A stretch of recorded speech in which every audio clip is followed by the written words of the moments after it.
तो हेलो दोस्तों, स्वागत है आप सभी का फिर से मेरे यूट्यूब चैनल पर। आज हम इसमें बात करेंगे आदित्य L1 मिशन के बारे में, जो कि रिसेंटली इसरो की तरफ से लॉन्च किया गया है। और इस जैसे कि आप सभी जानते होंगे कि इस मिशन को 2 सितंबर 2023 को लॉन्च किया है, इसी महीने। आज डेट है 5 सितंबर, टीचर्स डे का दिन। तो पता है वीडियो थोड़ी लेट बन रही है, लेकिन अब आपको थोड़ा ज्ञान दे देते हैं। आपको एक बेसिक नॉलेज देता हूँ इसके बारे में कि ये जो मिशन है इसरो की तरफ से लॉन्च किया गया है और सतीश धवन स्पेस सेंटर से लॉन्च किया है, श्रीहरिकोटा में, इंडिया में ही है। इस मिशन को लॉन्च क्यों किया गया है? ताकि हम सन की स्टडी कर सके। और हम बेसिकली सन के कोरोना की स्टडी करते हैं इसमें। सन के कोरोना को हम इसमें स्टडी करेंगे और हम जानेंगे कि सन के कोरोना के अंदर क्या है क्या नहीं, और ये हमें कैसे ये हमारे लिए कैसे बेनिफिशियल होगा इन फ्यूचर। तो ये जो आदित्य L1 मिशन है, ये बेसिकली एक लैग्रांज पॉइंट होता है। L1 का मतलब एक लैग्रांज पॉइंट है, जो कि एक हेलो ऑर्बिट में मिलता है सन के, जहाँ पे अर्थ का और सन का ग्रेविटेशन फोर्स बैलेंस रहता है। मतलब किसी का ज़्यादा नहीं, किसी का कम नहीं, ऑलमोस्ट दोनों का इक्वल रहेगा। और ये जो पॉइंट है हमारे स्टडी करने के लिए बहुत बेनिफिशियल रहेगा, ताकि हमारे सैटेलाइट में ना कोई दिक्कत होगी, ना कोई इफ़ेक्ट पड़ेगा इस पॉइंट पर, लैग्रांज पॉइंट पर। तो वो सैटेलाइट हमें अलाउ करेगा सन की स्टडी करने के लिए एटलीस्ट 5 ईयर के लिए। तो हम एटलीस्ट 5 ईयर के लिए सन की स्टडी करेंगे लैग्रांज पॉइंट पर बैठे बैठे।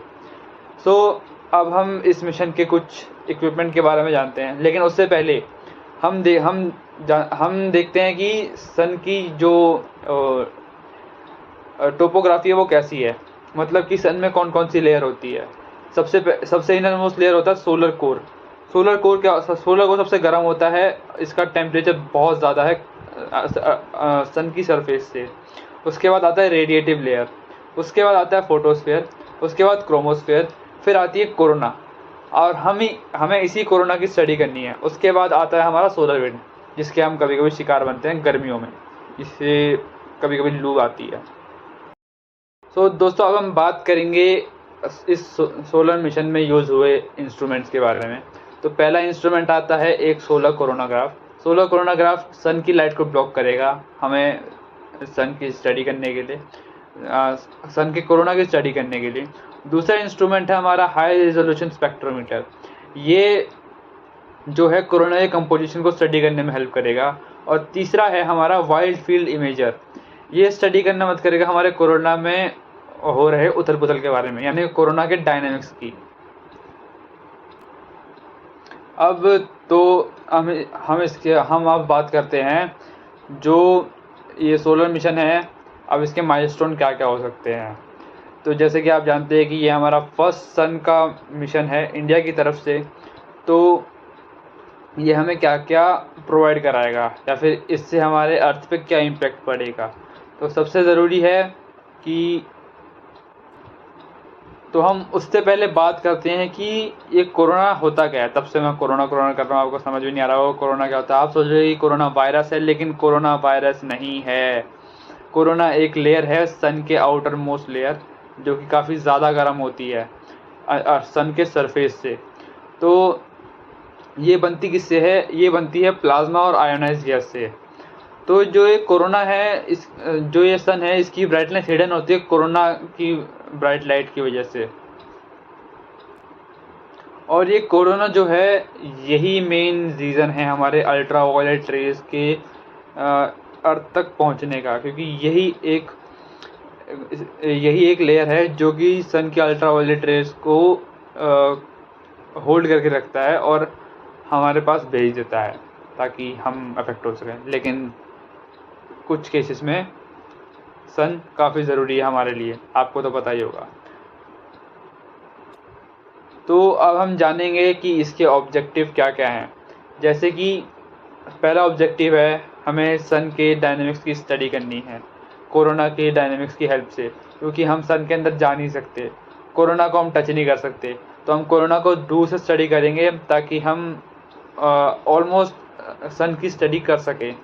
तो अब दूसरा ऑब्जेक्टिव है कि हम सन के जो हीटिंग मैकेनिज़्म है या फिर जो कोरोना का हीटिंग मैकेनिज़्म है उसको स्टडी करेंगे।